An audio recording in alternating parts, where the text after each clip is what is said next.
Market లో invest చేసి మీ డబ్బులు డబుల్ చేసుకోవాలనుకుంటున్నారా? విజయవాడలో జరిగే సుందరరామిరెడ్డి గారి లైవ్ సెమినార్ కి అటెండ్ అవ్వండి. నమస్తే, వెల్కమ్ టు సుమన్ టీవీ. ప్రస్తుతం మనతో పాటు ఉన్నారు బిజినెస్ ఎనలిస్ట్ నంది రామేశ్వరరావు గారు.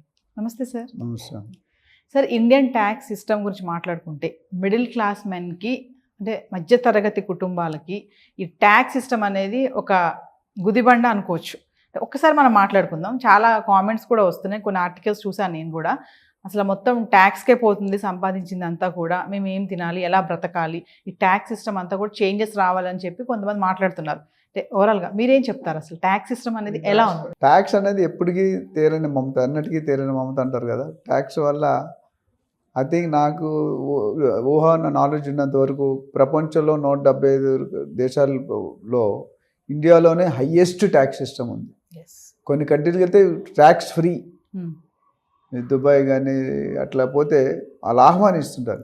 ఇక్కడ మనోళ్ళు కొరడా మీద కొరడా. ఎందుకంటే లేటెస్ట్ డెవలప్మెంట్ చెప్తాను ముందుకి, చాలా టఫ్ ఉంది.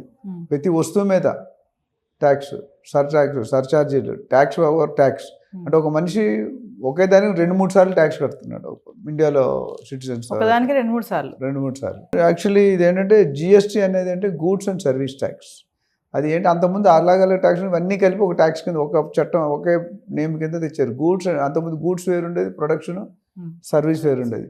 2017 ఆ లెవెల్, ఆ ప్రాంతంలో 2017లో జిఎస్టీ అనేది తెచ్చారు, అంటే గూడ్స్ అండ్ సర్వీస్ ట్యాక్స్. దీంట్లో రకరకాల స్లాబ్స్ పెట్టారు. 5% అని, 12% అని, 18% అని, 28% అని. అంటే 4 స్లాబ్లు. కొన్ని ప్రొడక్ట్స్ ఈచ్ ప్రొడక్ట్ ఈ స్లాబ్ కింద వేశారు, కొన్ని డిసైడ్ చేశారు ఓవరాల్గా. సో దాంట్లో ఏముందంటే హయ్యెస్ట్ మన దగ్గర ఇండియాలో 28% అనేది, అంటే 100 రూపాయలకి 28 రూపాయలు మనం ట్యాక్స్ కట్టాలి. దీని తర్వాత మళ్ళీ వేరే వాడుకుంటే దాని మీద మళ్ళీ ఇంకా ఛార్జ్ ఉంది. అంటే ఓవరాల్గా 65-70% ఇంట్రెస్టే కడుతున్నారు మన వాళ్ళు. సో అందుకనే చాలామంది ఏంటంటే they are not happy with the tax reforms. ఎందుకంటే గవర్నమెంట్ ఎలా ఉండాలంటే సిటిజన్కి అనుకూలంగా, ఫేవరబుల్గా ఉండాలి. ఇప్పుడు యూనివర్సిటీ ఉందనుకోండి, వాళ్ళ రూల్ ఏంటంటే డబుల్ వాల్యుయేషన్ జరుగుతుంది యూనివర్సిటీస్లో. పీజీ కానీ అది ఒక ప్రొఫెసర్ కరెక్ట్ చేసి 100కి 60 వేసాడు, ఇంకో ప్రొఫెసర్ కరెక్ట్ చేసి 100కి 70 వేసాడు. అప్పుడు ఏ మార్కులు తీసుకుంటారు? దానికి మళ్ళీ 3వ ప్రొఫెసర్ని పెడతారు, పెట్టి ఆయన ఎంత ఇచ్చారో యావరేజ్ తీసుకొని వేస్తారు. అక్కడ కండిషన్ ఏంటంటే యూనివర్సిటీలో ఎటువంటి పరిస్థితుల్లో కూడా స్టూడెంట్కి లాస్ అవ్వకూడదు. మీరు బెనిఫిట్ అవుట్ స్టూడెంట్కి పాజిటివ్ ఉండడం, నెగిటివ్ ఉండకూడదు. ఇప్పుడు 40 మార్కులు పాస్ మార్క్ అంటే 35-36 వస్తే 40 లాగేమంటారు, 20 వచ్చినోడికి ఏం చేయలేం. ఆ విధంగా ఇక్కడ అలా కాదు, కొరడా మీద కొరడా. ఇప్పుడు లేటెస్ట్గా డెవలప్మెంట్ ఏంటంటే పాప్కార్న్, సినిమాల్లో మనం తింటాం, పాప్కార్న్స్ ప్లెయిన్ తింటే 5%, ఉప్పుతో తింటే 12%, క్యారమల్తో తింటే 18%. అంటే ఉప్పు క్యారమల్ కలిపి తింటే 30%, అంతే కదా. మొత్తం లేదా 35% ప్లెయిన్, ఉప్పు, క్యారమల్ పైన. సో అది అంటే దౌర్భాగ్య స్థితి అనాలి మనది. ఎందుకంటే తినే వస్తుంది అంత తినొద్దని చెప్తున్నారు. ఆ కంపెనీ, ఆ పాప్కార్న్ కంపెనీని మూసేయాలి. ఇప్పుడు మీరు 30% ఎవరు ఆల్రెడీ సినిమాలకి వెళ్తే 300 రూపాయలు తక్కువ ఉండదు, 300-500 బకెట్. ఇప్పుడు దీన్ని బట్టి చూస్తే 300 కాస్త 400-500 అవుతుంది.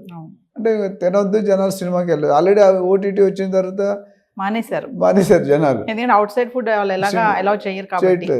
ఇప్పుడు సినిమాలు కూడా తగ్గిపోయింది కదా, డైరెక్ట్ చూసే వాళ్ళు తగ్గిపోయారు. అందరూ టీవీలో చూస్తున్నారు, డిజిటల్ చూసి అదేంటి నెట్ఫ్లిక్స్ అని ఇవన్నీ. దానికి అంత అడౌట్ చేసి 1000 రూపాయలు 2000 ఖర్చు పెట్టి వెళ్ళాలా అని ఉంది. మళ్ళీ మధ్యలో స్నాక్స్ కి ఒక 1000 రూపాయలు అవుతుంది. వెళ్ళడం రావడం, ఓలా క్యాబ్ టికెట్లు, మళ్ళీ ఆన్లైన్లో తీసుకుంటే దానికి మళ్ళీ extra 30 rupees 40 rupees per ticket. లాన్ వెళ్ళింది తినేదానికి ఎక్స్ట్రా, జిఎస్టీ. ఇంకా కొన్ని రోజులు పోతే టాయిలెట్స్ కూడా వేస్తారేమో తెలియదు అని. అంటే అది అంత పాజిటివ్ సైన్ కాదండి. ఎందుకంటే మన ఎడ్యుకేషన్ కానీ, ఆ సిస్టమ్, ఇన్సూరెన్స్ కానీ, ప్రతి ట్యాక్స్ ఏమి వస్తుంది మీరు చెప్పండి. నేను రియల్ ఎస్టేట్లో అడుగుతాను, రియల్ ఎస్టేట్ లేని జాగా చెప్పండి మీరు, రియల్ ఎస్టేట్ లేని ఐటమ్ ఏదైనా చెప్పండి మీరు. ఎక్కడైనా రియల్ ఎస్టేట్ లేకుండా ఉంటుందా? హాస్పిటల్కి వెళ్ళినా, కాలేజ్కి వెళ్ళినా, మీ ఛానల్కి వెళ్ళినా, ఆఫీస్కి వెళ్ళినా డెఫినెట్గా రియల్ ఎస్టేట్ అన్ని ప్లేస్లో ఉంది. అంటే ట్యాక్స్ అన్ని ప్లేస్లో ఉంటుంది. రేపు మనం తినే అన్నింటిలో, కాస్మెటిక్స్లో ఉంది, బట్టల మీద ఉంది, ఎలక్ట్రానిక్ ఐటమ్స్ మీద ఉంది, కస్టమ్స్ డ్యూటీ మీద ఉంది. దేనికి లేవు చెప్పండి? అందుకనే చాలామంది బిజినెస్ పీపుల్, అంబానీ లాంటి వాళ్ళు ఆఫీస్ దుబాయ్లో ఓపెన్ చేస్తున్నారు. దుబాయ్లో ఓపెన్ చేస్తే వాళ్ళకి ఏముందంటే ట్యాక్స్ అనేది చాలా తక్కువ, అసలు లేదు. ఇక్కడ మన రెవెన్యూ తీసుకెళ్ళి అక్కడ పెడుతున్నారు కదా, అక్కడ ఎంప్లాయ్మెంట్ క్రియేట్ చేస్తారు. ఇక్కడ మంచిగా ఉంటే ఇక్కడే ఉంటారు కదా. ఇప్పుడు అంబానీ దుబాయ్లో, అంబానీ ఎక్కడైనా పెడతారు, అది వేరే సంగతి. అందరూ అంబానీలు ఉంటారు కదా. But even Ambani is not happy with Indian tax system. దాన్ని బట్టి అందుకనే దుబాయ్లో పెట్టుకుంటారు ఫ్యామిలీ ఆఫీస్. కొత్త కాన్సెప్ట్ వాళ్ళు ఏంటంటే గోల్డెన్ కార్డ్ అనేది ఏదో ఉంటుంది. ఆ గోల్డెన్ మనకి వీసా ఎట్లా ఉంటుంది అమెరికా అట్లా గోల్డెన్ ఇచ్చి ఇన్వైట్ చేస్తారు ఇండస్ట్రీస్. ఇంత అమౌంట్ కడితే మీకు పర్మనెంట్గా 10 సంవత్సరాలకు వచ్చేస్తుంది. హ్యాపీగా ట్యాక్స్ లాంటి బదులు అది కట్టి ఒకసారి కట్టేసుకున్నాను, 1 కోటి 2 కోట్లు కట్టేసాను అనుకోండి, you will be happily settle. దుబాయ్లో ట్యాక్స్ ఫ్రీ, ఏ ఇన్కమ్ కూడా ట్యాక్స్ ఫ్రీ మీకు. అండ్ దుబాయ్లో ఉన్నంత డెవలప్మెంట్ మన దగ్గర లేవు ఇంకా కొన్ని. దుబాయ్ ఎప్పటికీ రియల్ ఎస్టేట్ నెంబర్ 1లో ఉంటుంది. పెద్ద పెద్ద బిల్డింగ్, షారూఖ్ ఖాన్ వీళ్ళందరూ సినిమా యాక్టర్స్ అంతే వచ్చాను 250-300 కోట్లు ఒక హౌస్ కొనుక్కుంటారు, 250 crores. బుర్జ్ ఖలీఫా అని ఒక ప్లేస్ ఉంది. సో దాన్ని బట్టి చూసుకుంటే చాలామంది, ఇంకోటి నేను గమనించింది ఏంటంటే ఈ ట్యాక్స్ ఇంప్లికేషన్ వల్ల HNI హై నెట్వర్త్ ఇండివిజువల్స్ వదిలిపోతున్నారు ఇండియాకి. ఇప్పుడు అమెరికాలో మీరు చూసుకుంటే ప్రతిదాన్ని, చిన్నపిల్లలు పుట్టాడు అనుకోండి, ఆయన education free, insurance free, medical health free, అన్నీ ఫ్రీనే ఉంటాయి. అందుకని చాలామంది యూఎస్కి వెళ్ళిపోతున్నారు. యూఎస్ సిస్టమ్ మనకు రావాలంటే ఇంకో 2-3 దశాబ్దాలైనా వస్తుందో రాదో తెలియదు, రావాలి. లేకపోతే మన గుడ్ టాలెంట్ని మనం పంపించేస్తాం. అదే టాలెంట్ ఇక్కడ ఇచ్చి మీరు ట్యాక్స్లు తగ్గిస్తే వాళ్ళు ఇక్కడే ఉంటారు. ఇండియాకి వస్తుంది కదా గవర్నమెంట్ రెవెన్యూ. ఇప్పుడు ఏముంది, ఆ రెవెన్యూ కోసం వాళ్ళకి వెళ్తుంది, వాళ్ళ దగ్గర ట్యాక్స్లు కడుతున్నారు. వాళ్ళ ట్యాక్స్లు తక్కువ, బట్ వాళ్ళ దగ్గర, మన దగ్గర 30, 40, 50%.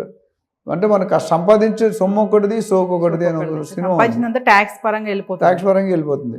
ఇప్పుడు ఒక కామన్ మ్యాన్ తన ఆదాయంలోంచి 32% ఇన్కమ్ ట్యాక్స్ కడుతున్నాడంట, ప్లస్ 28% యూజ్ చేసి సర్చార్జీలు. సో ఓవరాల్గా 65-70%, మొదట్లో చెప్పారు 65-70% అనేది ట్యాక్స్ రూపంలో వెళ్ళిపోతుంది. ఇండియాలో ఏంటంటే, ఇండియాకి ఫారిన్ కంట్రీస్ తేడా ఏంటంటే, ఇండియాలో ఫేవరిజం ఎక్కువ. నాకు నచ్చింది అనుకోండి ఇండస్ట్రీ, వాడికి తగ్గిస్తాను. నాకు నచ్చదు అనుకో, వాడికి శిక్ష వేస్తాను. ఇప్పుడు మన ట్రంప్ ఏమన్నాడు, ఇండియా వాళ్ళని పంపించాలంటే ట్యాక్స్లు కూడా పెడతానండి పోయి. బట్ ఇక్కడ అలా కాదు. మొదటి ఇండియా సిస్టమ్ ఏంటంటే, మనకు బడ్జెట్ తయారీ ఎక్కడికి వెళ్ళాలి, ఫస్ట్ అప్రూవల్కి ఎక్కడికి వెళ్ళాలి చెప్పండి. బడ్జెట్ జనరల్గా PM దగ్గరికి, ప్రెసిడెంట్ దగ్గరికి వెళ్ళాలి. కానీ ఇండస్ట్రీ దగ్గరికి వెళ్తుంది ఇక్కడ ఇండియాలో. ఆ ఇండస్ట్రీకి కావాల్సిన మోడిఫికేషన్ చేసుకుని తర్వాత ఫైనల్ అప్రూవల్ వస్తుంది. ఎందుకంటే ఇప్పుడు చాలామంది అంటారు అదానికి మోడీ గారికి ఏ సంబంధం, అదానీ గారు ఆస్తి ఎంత ఉంది అంటారు. అది ఎంతవరకు నిజమా, రైటా, రాంగ్ అని మనకు తెలియదు. So but it's not a correct political system అనేది మాత్రం కరెక్ట్గా లేదు. అండ్ చాలామంది ఏంటంటే ఈ ట్యాక్స్ వల్ల కొన్ని ఇండస్ట్రీలే స్థాపించట్లేదు, ఇండస్ట్రీలనే మూవ్ చేస్తున్నారు. ఇప్పుడు అమెరికా ఇండియాకి ఎందుకు వస్తారు, లేబర్ చీప్ అని వస్తారు. బ్యాక్ అండ్ సర్వీసెస్ అయితే ప్రొడక్ట్ కాకుండా బ్యాక్ అండ్ సర్వీస్, లేబరు మనం గంటకు $10 పనిచేస్తాం, అక్కడ గంటకు $40 అమెరికాలో. సో మనం 10 జాబ్స్ లేవు కూడా మనకి $10-15 కూడా ఎక్కువ. $80 $10 అంటే $100, $15 అంటే $1200. గంటకు $1200 మనం ఎక్కడిస్తాం మన శాలరీ అంటే రోజుకి 10,000 లెక్క ఇవ్వాలి. అప్పుడు ఎంత అవుతుంది, రోజు 3 లక్షలు 4 లక్షల శాలరీ ఇస్తున్నాం, మనం 30,000 ఇవ్వడం కింద మీద అవుతుంది. సో ఓవరాల్గా ట్యాక్స్ చూసుకుంటే కనుక ఈ ప్రొడక్ట్స్లో కానీ సర్వీసెస్లో కానీ they have to modify, is చేయాలి. కొద్దిగా లిబరల్గా చేసుకుంటే lot of people will come to you. లేకపోతే ఎవరు రావట్లేదు. ఎందుకు చాలా టాలెంటెడ్ పీపుల్, టాలెంటెడ్ అందరూ ఇండియా నుండి షిఫ్ట్ అయిపోతున్నారు. దుబాయ్కి కానీ మిడిల్ ఈస్ట్ కానీ అక్కడ ఆహ్వానిస్తున్నారు. మనకి ఇక్కడ SEZ అని ఒకప్పుడు ఎలా పెట్టారు, స్పెషల్ ఎకనామిక్ జోన్ అని, అట్లా ఆహ్వానిస్తారు. SEZ అంటే ఎక్కడో ఇన్ఫోసిస్ పోచారు, ఎందుకు పెట్టారు అంత దూరం? ఆనే మొత్తం ట్రావెలింగ్ పెట్టుకోవాలి, ఎంప్లాయీస్కి అకామిడేషన్ ఇవ్వాలి, ఫుడ్ ఇవ్వాలి, అది ఎడిషనల్ పడను కదా. అదే ట్యాక్స్ హాలిడే అని GST కానీ ఇన్కమ్ ట్యాక్స్ కానీ సర్వీస్ ఇవన్నీ హాలిడే ఇస్తే కొద్దిగా ఎంకరేజ్ చేస్తారు. అట్లా మన ట్యాక్స్ సిస్టమ్ మొత్తం పాప్కార్న్ మీద వేసిన అనేది చాలా సిల్లీగా కనిపిస్తుంది. సార్ ఇప్పుడు GST అనేది ఎలా అయిపోయిందంటే సార్, ఇప్పుడు డబ్బులు లేక బంగారం పైన లోన్ పెట్టుకోవాలంటే కూడా అక్కడ కూడా GST వేస్తున్నారు. అంటే ట్యాక్స్ లేని ఐటమ్ పెద్దగా ఏమి లేదేమో నాకు తెలిసి. ఇంకొన్ని రోజులు పోతే ఫుడ్ ఐటమ్స్ కూడా బియ్యం వాటిలో కూడా వేస్తారేమో, మరి వేస్తున్నారో తెలియదు. అందుకని గోల్డెన్ వీసా, ఇందా నేను చెప్పాను కదా, దుబాయ్ వాళ్ళు గోల్డెన్ వీసా అని పెట్టారు. ఆ గోల్డెన్ వీసా తీసుకుంటే మీకు అన్నీ కంప్లీట్ ట్యాక్స్ ఫ్రీ. చాలా మంది ఈ మధ్యకాలం గత 5-10 సంవత్సరాల్లో 100 మంది షిఫ్ట్ అవుతున్నారు Dubai. Dubai is a small place, but people are, law is very good, policies బాగున్నాయి. గవర్నమెంట్ ట్యాక్స్ పాలసీ, ముఖ్యంగా ట్యాక్స్ పాలసీస్ మీకు టోటల్ ట్యాక్స్ ఫ్రీ. సో ఓవరాల్గా చూసుకుంటే మన ట్యాక్స్ సిస్టమ్ అనేది ఇప్పుడు ఉన్నది అంత అట్రాక్టివ్గా యూజబుల్గా లేదు. దాన్ని కొద్దిగా మాడిఫై చేసి ఇప్పుడు సింప్లిఫై, ఇప్పుడు IT రిటర్న్స్ కొద్దిగా సింప్లిఫై చేస్తారు. అట్లా ఇక్కడ కూడా పెట్టి మ్యాక్సిమం పబ్లిక్ సిటిజన్స్ ఎవరైతే ఉన్నారో, ఎండ్ యూజర్స్ ఉన్నారో వాళ్ళకి ఉపయోగపడేటట్టు ఉంటే చాలా మంచిది. అంటే ఫైనల్ గా చూసుకుంటే సార్ ఇక్కడ ఈ ట్యాక్స్ వల్ల ఇబ్బంది పడేది ఎవరు అంటే common man. Common man. Rich is becoming richer, Richer. Poor is becoming. ఇప్పుడు వీళ్ళు ట్యాక్స్లు పెంచి ఏం చేస్తారు, దాన్ని మ్యానిపులేట్ చేస్తారు. బిజినెస్ మెన్ కూడా ఎస్ ఏది ఊరికే రాదు కదా, చారిటీ బిజినెస్ ఎవరు చేయరు, ఎస్పెషల్లీ బిజినెస్ వాళ్ళు.